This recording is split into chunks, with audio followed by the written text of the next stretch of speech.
এক বন্ধুর মামাতো বোনের বিয়েতে গেছিলাম 2 দিন আগে।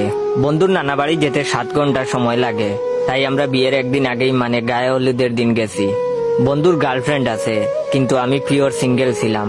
সিঙ্গেল থাকারই কথা, আমার যেই চেহারা, যাক আর বললাম না, নইলে আমার মেয়ে ফলোয়ার গুলো আনফলো করে দিবে। তাই আমার টার্গেট ছিল যে করেই হোক এই বিয়ে থেকে একটা গার্লফ্রেন্ড পছন্দ করবই, পরে বন্ধুর মাধ্যমে পটিয়ে নেব। গায়ে হলুদের রাতে অনেক খোঁজার পর একটা মেয়েকে দেখে পছন্দ হয়েছে। এত মেয়ে বিয়ে বাড়িতে, বাট শুধু একজনকেই পছন্দ হয়েছে। কিছুক্ষণ ফলো করছি মেয়েটাকে। কিছুক্ষণ এভাবে ফলো করার পর বন্ধুর ছোট মামাতো ভাইকে দিয়ে একটা কলম আর একটা কাগজের টুকরো আনিয়েছি। কাগজে আমার নাম আর ফোন নম্বরটা লিখে সুযোগ খুঁজতেছি এই মেয়েটাকে দেওয়ার জন্য, কিন্তু ওই মেয়েটার কাছ থেকে মানুষই যাচ্ছে না। একজনের পর একজন আসা যাওয়া করতেছেই। আমি বসে বসে সুযোগ খুঁজতাছি আর মনে মনে স্বপ্ন দেখতাছি। আহা, আমার কতদিনের স্বপ্ন আশা আজ পূর্ণ হবে। আমার একটা গার্লফ্রেন্ড হবে, ফোনে কথা হবে, বাবু সোনা কলিজা লিভার ফুসফুস কিডনি লোহা পিতল কত ভারী নামে আমাকে ডাকবে। এইসব ভাবতেই খুশিতে আমার গায়ের লোম কাটা দিয়ে উঠছে। অদ্ভুত ফিলিংস হচ্ছে, মনটা বড্ড খুশিতে নাচানাচি করতেছে।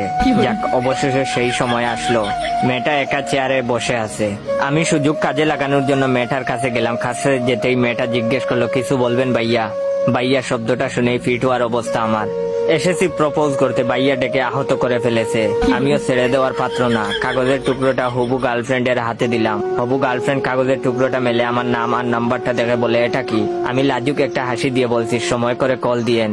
হবু গার্লফ্রেন্ড প্রশ্ন করলো, এখানে কিসের জন্য এসেছেন? আমি বলছি, বন্ধুর মামাতো বোনের বিয়েতে এসেছি, আর এসেই প্রথম দেখাতেই আপনাকে ভালো লেগে গেছে। আমার মুখে এইসব কথা শোনার পর বাইরে ভাই আমার হবু গার্লফ্রেন্ড হাসতে হাসতে বলে, ভাইয়া আমি কোনে? আমার বিয়েতে এসে আমাকেই প্রপোজ করতেছেন? বড় সড়ো একটা সেকা খাইলাম। লজ্জায় উনার দিকে তাকাতেই পারছিলাম না, তাই মাথা নিচু করে দৌড়ে ওইখান থেকে চলে আসলাম। আমি বুঝি না ভাই, আমার সাথে কেন বারবার এমন হয়? আমার কি প্রেম হবে না?